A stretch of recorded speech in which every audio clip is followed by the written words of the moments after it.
welcome to Amethyst Star Crafting. My name is Jane Allmark and I'm a UK independent Stampin' Up demonstrator. And we are now on project number 11 of my Christmas crafting on a budget. It's going to be 12 videos, the 12 days of Christmas. And it's all about, as I say, Christmas crafting on a budget. Have a look back if you've missed any of them. But they've been quite a good series, and I've had some lovely comments about people who've really enjoyed the series. So today we are looking at the stamp set Playful Penguins because it has some lovely penguin images. However, for this specific technique, you could use any stamp set you wanted. Now, the technique is called partial die cutting.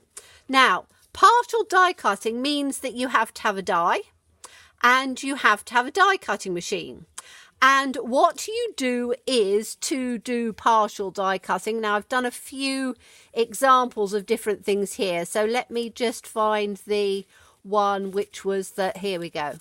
Right. This is a partial, I think I've got a couple of them actually, or maybe I've only got the one. I'm just looking through because I did quite a few different ideas. However, okay, this is one of the ones which is a partial die cut. Now, I have got another one somewhere, but never mind. We'll just go with this one. With a partial die cut, what you do is you take the die and you line it up so that it is literally just against the image where you want it to go. And then you take your plate and you put your plate just on that edge seam. Run it through your die cutting machine. So what happens is that it doesn't cut here because the plate has stopped it from cutting there. And you then have the rest of your image that you can cut round and you can make it into a pretty sort of tag thing on there. I have got another example here where I got another example. Okay, this example is done with using your trimmer. So you stamp your image in the center, you put it into your trimmer, you put the blade in where you want, you score it down just to where you want it, pick it up, take it out, score it, cut it down, turn it round, cut it down, turn it round, cut it down, and you miss the little pieces off and there. Okay, so what happens if you haven't got a die cutting machine and you haven't got a trimmer which has that little blade that, you know, you can move to different points in there? I'm going to show you a way of doing it without any of those. So what I would suggest is that you do invest in some grid paper because it will make everything easier. I will put a link down. We do two different sizes. This, which is for the Stamperators, but is ideal for small things, and we do a larger one as well. So links will be down below. We're going to take the Playful Penguins, and we are going to, I've actually got the two images out. We're going to choose this image here, which is this one, and we are going to choose this little one with this little arm out. So let's put that onto a block. And we are going to stamp that up in a good black ink. Now, I use an archival ink because that happens to be my preferred. Stampin' Up doesn't sell an archival. We sell Memento and StazOn, which again are very good inks, but my preference is for the archival one. So whatever black ink you want to use. Stamp the image down. Really love that little penguin. He is just so sweet.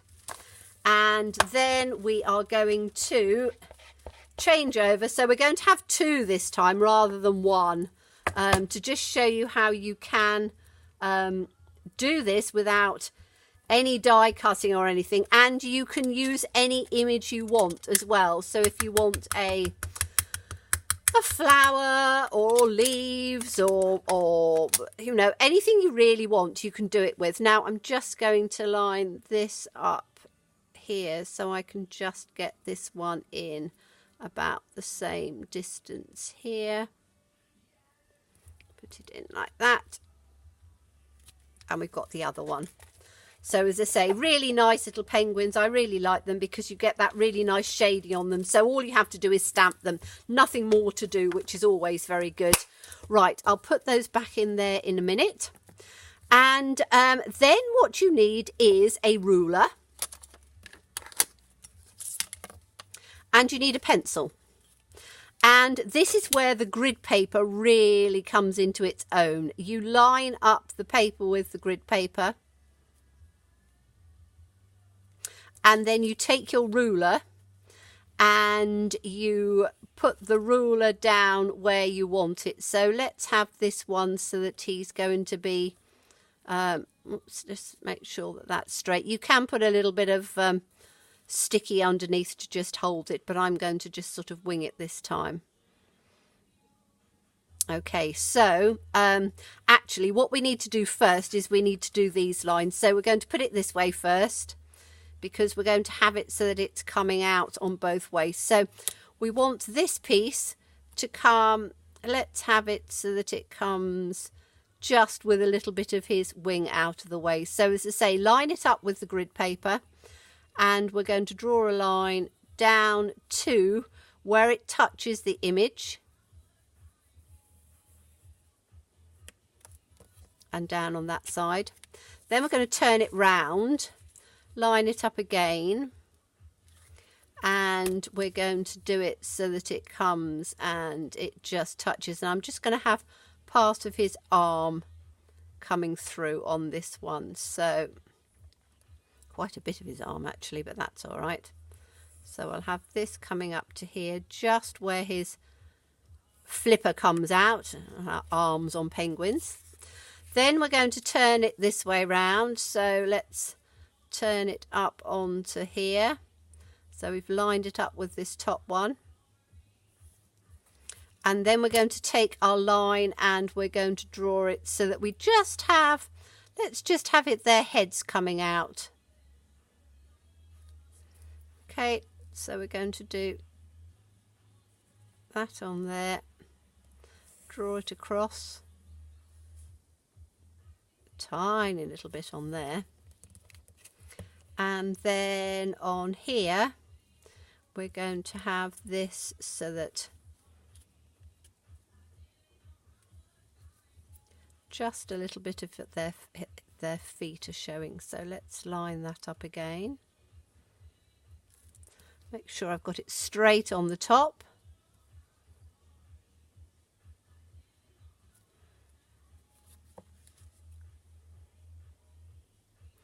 Just have a little bit of his feet, because otherwise I'm going to be cutting around a bit. Should we have a bit of his feet, or no? Let's have it up so that it comes to his tail on there. So we'll have this piece on here, that piece on there, and that piece out there. Now I'm actually going to, because I want this to come out a little bit further, so let's just elongate this line here a bit and take that out to the edge like this. So, whoops, let's help if I get it straight. Right, I'm taking that out to the edge, and I'm going to move this out a bit because I want it to be like a label. So I'm going to take this out, and it's actually going to come outside of this part. So we'll have it coming down to here. So it acts as an actual label on here, and we'll move this one out just a tad. You can take it as far as you want or not.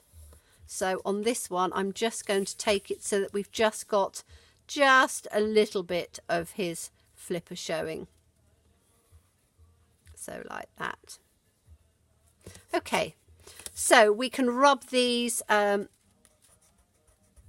lines out here because we don't want this one on there. And we don't want that little piece on there, although that doesn't show. Okay, so then we are going to cut it out. So we have this piece on here. So if you cut straight on that line,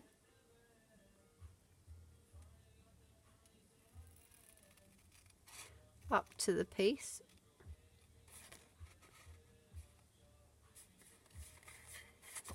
and then we can cut round on here. I'm going to do this fairly quickly. You can obviously spend a bit more time than me, but I'm just going to cut it round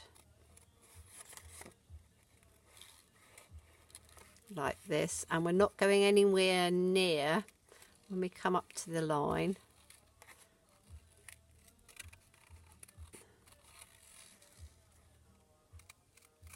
We cut round on his feet.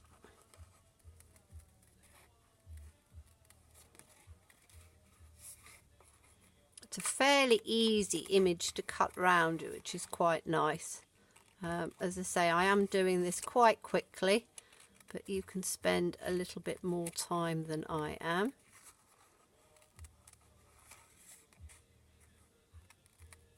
Now, if you've got a piece that's sort of sticking out a bit and you don't want it catching you, then just get rid of it. And I'm going to take it down to here and cut that piece afterwards. And then you're going to cut straight down on this line. So just cut it absolutely dead straight, or as straight as you possibly can, up to right to the edge of his feet on there. Take it round.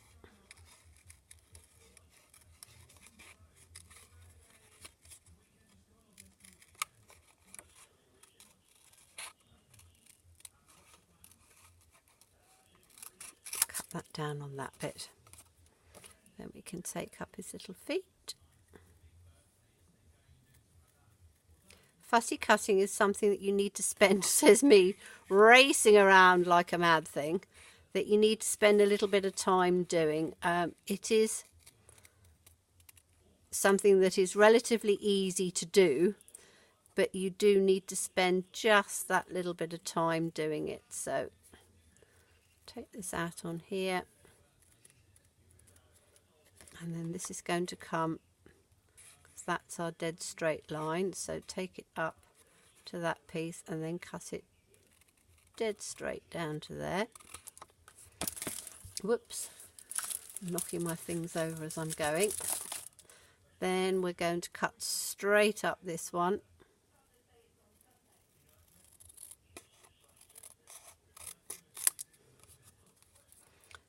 And then we're going to cut straight in. I've got to remember which line was which on here. I think it was just about there, wasn't it? Looks about straight. So dead straight in there, and then we're just going to cut up round his head.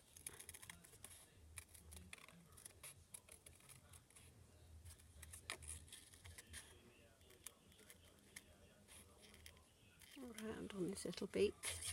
And again, if you've got a piece that's catching you is in the way, just sort of cut it out of the way, because obviously this is quite a long piece, so we need to just trim it round in on here. As I say, it's the sort of thing that you need to spend a little bit more time than me, but I'm just trying to sort of show you the idea. As I've always said, I'm an ideas provider. I give you an idea and then you can go away and run with it and do your own flavour and flair on it. This is just a very easy way, particularly if you're starting out and you don't have all of the equipment, but you want to do some of the nice sort of fancy techniques and things that you've seen. So let's get round his little beak. And the easiest way, when you come to sort of a join bit like this, if you can't remember where you're going, then just go down to the line and then take it right the way across. So this one we're going to take right out to the edge like that. And then we've just got this piece here, which we need to just bring down. And if you wanted to, you could put just one image just in the center and then cut it around. So as I say, you've got a label or a tag or just a topper, which is exactly the same as the partial die cutting technique, but you've done it without any machinery, just with a pair of scissors and a pencil. So I'm just going to come around on this little bit in here.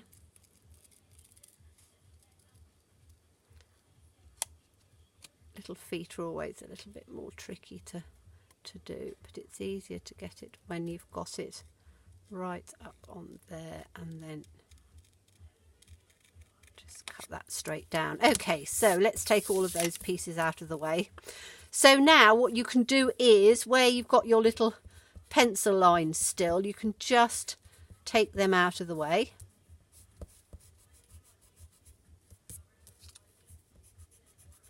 Rubbing it across on the top and the bottom, because as I say, if you're very good at cutting straight in your line, then you wouldn't have any of the pencil marks, but you then have your own, this little beak straight, you then have your own little little tag piece. So let's put a sentiment in on the centre of this. This lovely one has got some lovely ones. Merriest wishes, you're so cool, may your New Year's dreams come true, always by your side, nothing warms the heart quite like a good friend.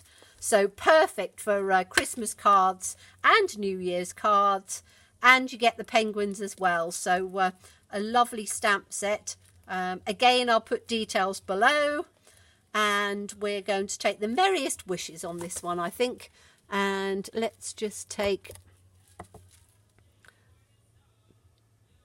block, line that up so it's relatively straight. And I think I'm going to use some cherry cobbler on this one, because that'll look quite nice. And there's some lovely little scarves, so you can cut his little scarf out and have that in there as well. So let's just put this down in the centre like that, with merriest wishes. Give that a quick clean off. And you have your own tag or label to go in the centre of a card. And we've got little, I think I might have cut, did I cut a little scarf out? I'm probably bound to have cut a little scarf out somewhere. All the little pieces that I was playing with. I don't know whether I've got a scarf that's cut out, but I know I've got a couple of them dotted about somewhere. Let me just oh, here, oh no, he's oh right, this was the one, right, this was the one that I was trying to show you with the die cut pieces on. And as I say, there's the little scarf. So that's your original die cut, where you've done it with your die cutting machine. Okay, this is the one that we've done without, so you haven't got the stitched edge on there. We can put a little scarf on like that. We can then put, I've just taken some cherry cobbler, and I've taken some of the lovely tartan paper, which is in the wrapped in plaid, however you want to pronounce it. I would pronounce it plaid, but that's because I come from Surrey, so I have a Surrey accent. But however you want to. But there you are, you can have that in there, and it looks absolutely beautiful. Now, if you wanted to add a little bit to the side of it, you could take, and we can take it in, let's take it in a, yeah, that's the cherry cobbler on here. So if you wanted to, you could do your own little stitching round here. So all you have to do is to do some little lines.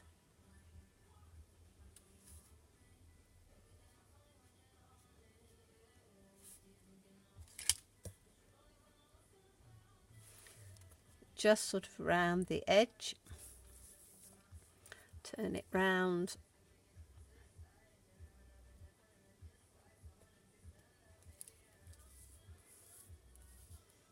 and I'm doing, you could do it in whatever colour you wanted. I'm just doing it in cherry cobbler because that's going to coordinate with the paper I've chosen.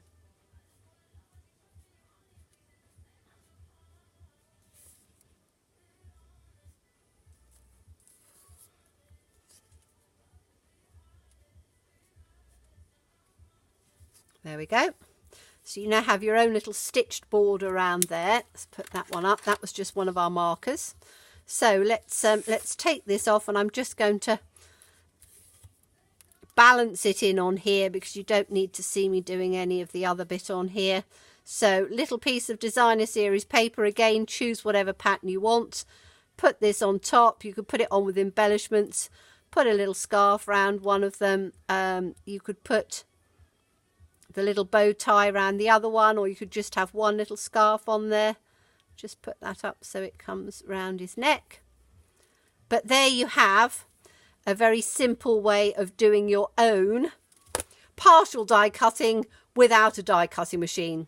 So I hope you enjoyed that. We'll be coming back to do number 12, the last in the series, very soon. So thank you so much for watching me. Do look forward to seeing you again. Bye bye.